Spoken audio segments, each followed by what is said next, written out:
golongan pertama yang dicintai oleh Allah Subhanahu wa taala adalah orang-orang yang bertaubat. Teman-teman sekalian, taubat itu sesuatu yang sangat indah. Jauh dari apa yang dibayangkan oleh seseorang dan punya kelezatan. Jauh daripada lezatnya semua makanan dan nikmat-nikmat dunia ini. Tapi tentu itu akan dirasakan bagi orang yang betul-betul tulus dalam bertaubat kepada Allah Subhanahu wa taala. Terbukti pada saat orang tulus bertaubat, ada kelapangan dada dia rasakan. Netesnya air mata, ketenangan hati, terdorongnya setelah itu untuk rajin berbuat amal saleh. Ini berarti menandakan dia punya kenikmatan. Kalau tidak mungkin hati merasa tentram. Saya yakin kita tidak luput pernah berbuat dosa, kemudian kita menyesal kepada Allah Subhanahu wa taala. Pada saat itu, begitu kita istighfar, bertobat kepada Allah, ingin mengubah keadaan kita menjadi lebih baik, hati jadi plong. Dari kita jadi lapang, air mata kita menetes. Ucapan tutur kata kita cuma beristighfar dan bertobat kepada Allah Subhanahu wa taala, memuji dan menyanjungnya, takut dari neraka, berharap surga. Begitu juga dengan kita jadi lebih rajin beribadah setelahnya, lebih semangat dan merasa benci dengan perbuatan-perbuatan kesalahan tersebut.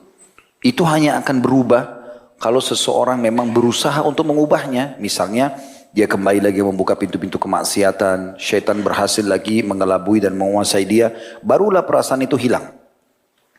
Tapi selama dia tidak melakukan itu, artinya tetap dia istiqomah dengan taubatnya. Setelah bertaubat ini dia tidak mau mengenang lagi masa lalunya, yang dia tahu adalah sekarang ke depan dengan amal soleh. Maka kita temukan orang itu paling lapang dadanya, bercahaya wajahnya. Saya bertemu dengan banyak ikhwah di pengajian. Saya tahu masa lalu mereka seperti apa, sangat kelam. Baik mereka ceritakan atau memang tersebar di medsos. Tapi Masya Allah, tabarakallah, setelah ketemu, saya sering tanya, bagaimana akhi perasaannya? Dada lapang Ustaz. Walaupun pendapatan lebih sedikit, tapi hati tenang karena halal. Ada yang sampai cerai dengan istrinya, ada yang sampai berhenti dari perusahaan pekerjaannya, ada yang hijrah dari kotanya. Tapi semua itu menjadi kecil bagi mereka. Ini semua efek daripada taubat itu. Akan mendatangkan kelapangan dada yang luar biasa, ketenangan hati. Jadi taubat itu sangat indah. Coba lakukan dengan tulus, hanya antara anda dengan Allah Subhanahu wa taala. Wudu, sholat 2 rakaat di masjid seperti ini, rumahnya Allah dingin, sejuk, tenang. Sujud niat taubat kepada Allah SWT, lalu sholat 2 rakaat beristighfar setelahnya, sebagaimana sabda Nabi SAW, tidak ada seorang hamba yang melakukan satu dosa kemudian dia berwudu, bersuci dengan sempurna, lalu dia sholat 2 rakaat dengan sempurna, dia berikan hak ruku, sujud, i'tidal sampai salamnya, kemudian dia beristighfar kepada Allah, kecuali Allah akan bersihkan dosa-dosanya. Setelah itu tugas kita cuma tinggal istiqomah. Kalau ada teman-teman yang bertanya, Ustaz, setelah kami coba taubat, luruskan niat-niat kami, apa yang harus kami lakukan? Jawaban saya sesuai dengan firman Allah Subhanahu wa taala, A'udzu billahi minasyaitonir rajim, wa'bud rabbaka hatta ya'tiyakal yakin. Sembah Tuhanmu sampai datang kepadamu kebenaran atau kematian. Saya subhanallah, komitmen setelah saya komitmen, saya harus ngajar nih, luangin waktu untuk ibadah. Karena kalau tidak dilowongkan, maka kapan kita akan terjun dan jerumuskan diri kita dalam agama ini. Terus saya paksakan diri dalam masalah ibadah. Saat itu pernah saya duduk subhanallah di satu, saya lupa waktu itu di sebuah tempat, ada tulisan di dinding, firman Allah Subhanahu wa taala, mata saya terlihat ke ayat itu. Saya kayak terenguh, tersentuh tadi ayat yang saya baca itu. Wa'bud rabbaka hatta ya'tiyakal yakin. Sembahlah Tuhanmu sampai datang kepadamu kematian. Saya menarik itu ke diri saya sendiri. Seakan-akan ada pesan ilahi, kalau sekarang tinggal kamu luruskan saja ini, istiqomah dalam kebaikan ini, ngajarkan agama, kau juga praktikin, sampai kau mati selesai. Itu yang diharapkan. Maka ini yang kita lakukan setelah kita mendapatkan manfaat tersebut. Mahal teman-teman sekalian taubat itu. Kata sebagian ulama, kalau seandainya seseorang hamba dimudahkan oleh Allah untuk beristighfar dan taubat, berarti Allah inginkan kebaikan untuk dia. Karena Allah gembira dengan taubatnya. Kan begitu dijelaskan dalam sebuah hadis yang sering kita sebutkan, hadis Bukhari. Kata Nabi SAW, sesungguhnya Allah lebih gembira, asyaddu faraha. Kalimat asyad dalam bahasa Arab jauh lebih gembira daripada seseorang, dengan taubat hambanya daripada seseorang di antara kalian yang pergi ke padang pasir yang tidak bertuan, dia membawa seluruh bekalnya di atas tunggangannya, kemudian dia tidur di bawah sebuah pohon. Setelah itu dia bangun, ternyata tunggangannya hilang bersama bekalnya. Tidak ada satupun orang di padang pasir itu. Lalu dia keliling-keliling mencari bekal dan tunggangannya, dia tidak temukan. Setelah itu dia berkata, karena sudah putus asa, saya coba kembali ke pohon yang pertama. Lalu saya coba tidur, mudah-mudahan saya tidak bangun lagi, meninggal dunia. Karena sudah tidak ada harapan sama sekali.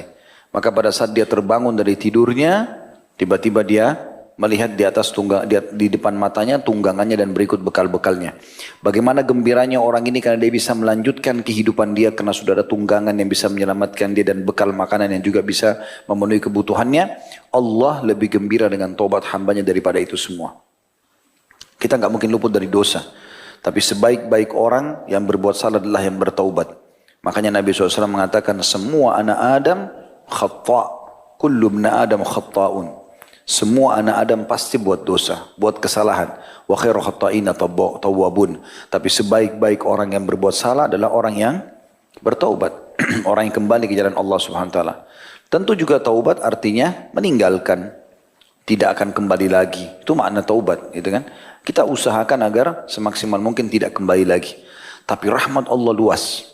Ada seorang sahabat pernah berkata begini, ya Rasulullah, kalau saya berbuat dosa, apa yang harus saya lakukan?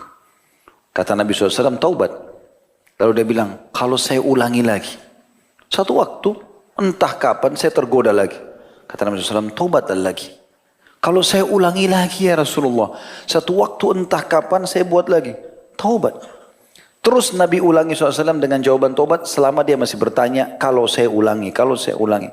Sampai akhirnya setelah berulang kali dia berkata begitu. Kata Nabi SAW, Allah Tuhan kalian tidak akan jenuh sampai kalian jenuh. Kalau kalian sudah tidak mau lagi taubat, baru Allah tinggalkan kalian. Selama masih mau taubat dan istighfar, aman. Bukan kita gampangkan ya. Tentu jauh lebih baik orang yang sudah bertobat istiqomah. Pahalanya lebih besar dibandingkan dia terjerumus lagi dalam dosa, dia taubat lagi. Tentu, karena detik-detik di saat dia lagi berbuat dosa, orang yang tidak berbuat dosa akan dapat pahala. Misal si A sama si B, dua-duanya pernah berbuat dosa, dua-duanya taubat nasuha sekarang. Tidak mau lagi kembali ke dalam dosa. Si A tetap istiqomah, si B terjerumus. Misalnya sebulan kemudian, setahun kemudian, 5 tahun kemudian terjerumus lagi dalam maksiat. Misalnya berzina dan lain seterusnya. Maka detik-detik di mana dia berbuat dosa ini, tentu si A berbuat ibadah. Karena lagi tidak berbuat dosa. Gitu kan? Di sini kalahnya si B sama si A.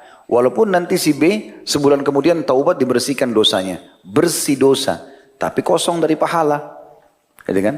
Karena misalnya 3 jam yang dia pakai berzina, nggak bisa diisi dengan ibadah. Kecuali dengan hikmah Allah SWT, Allah dengan kemahamurahannya mengganti dosa-dosanya menjadi pahala.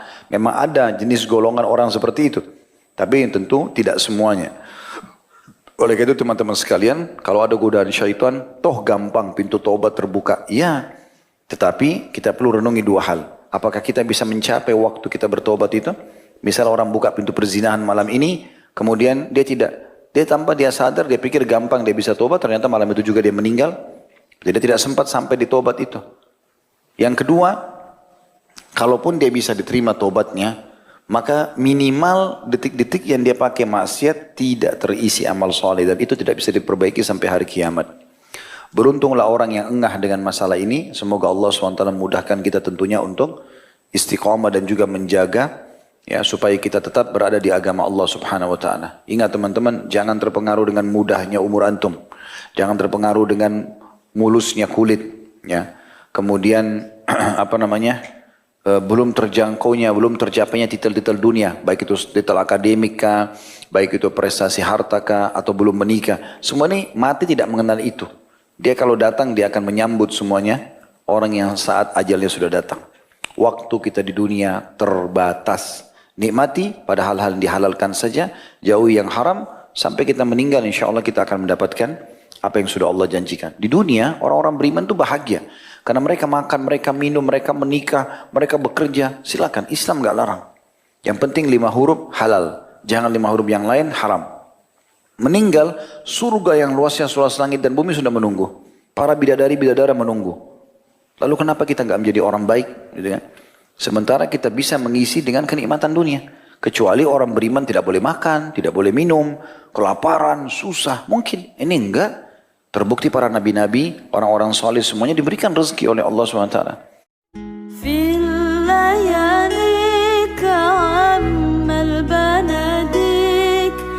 مشتاق لعينيك